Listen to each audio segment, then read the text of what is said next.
മാത്സിൻ്റെ ഡയറക്ടറായിട്ടുള്ള Vijay Karthikeya direct ചെയ്യുന്ന പുതിയ മൂവിയാണ് മാർക്ക് എന്ന് പറയുന്ന ഡിസംബർ 25 റിലീസാവാനിരിക്കുന്ന കിച്ചാ സുദീപ് നായകനായിട്ടുള്ള ഈ ഒരു മൂവി. കോയിൻസിഡൻസ് എന്താണെന്ന് വെച്ചാൽ ഡിസംബർ 25 കഴിഞ്ഞ വർഷം തന്നെയാണ് മാത്സൻ റിലീസായത്. അതൊരു വലിയ വിജയമായിരുന്നു. അതിനാണോ എന്നറിയില്ല ആ ഒരു ഡേറ്റിൽ തന്നെ എയിം ചെയ്യുന്നത്. സോ അങ്ങനെയുള്ള ഒരു മൂവിയുടെ ട്രെയിലറാണ് ഇന്ന് മാർക്ക് എന്ന് പറയുന്ന സിനിമയായിട്ട് റിലീസായത്.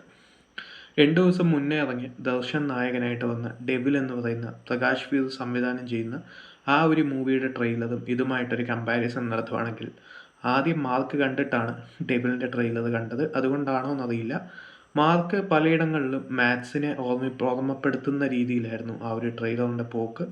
കാരണം ആ ഒരു ഫ്രെയിംസ് സെയിം ഡയറക്ടർ ആയതുകൊണ്ടായിരിക്കാം. സോ ആ ഒരു മൂഡും കാര്യങ്ങളൊക്കെ മാത്സിനെ ഓർമ്മപ്പെടുത്തുന്ന രീതിയിലായിരുന്നു. മാർക്കിൽ കൂടുതലും സിറ്റുവേഷൻസ് കുറച്ച് ഡിഫറെൻ്റ് ആണെന്ന് തോന്നുന്നു.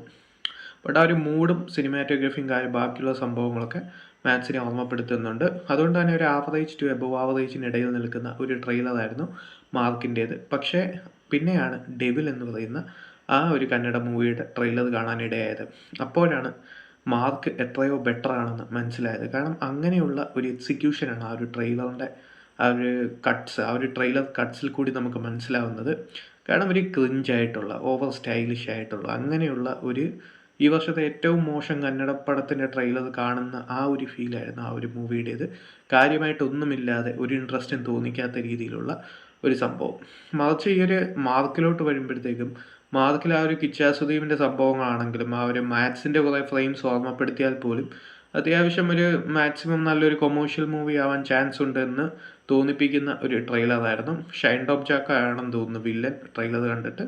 സോ അതുപോലെ തന്നെ ഗുരു സോമസുന്ദരവും ഒരു പ്രധാന റോളിലുണ്ടെന്ന് തോന്നുന്നു.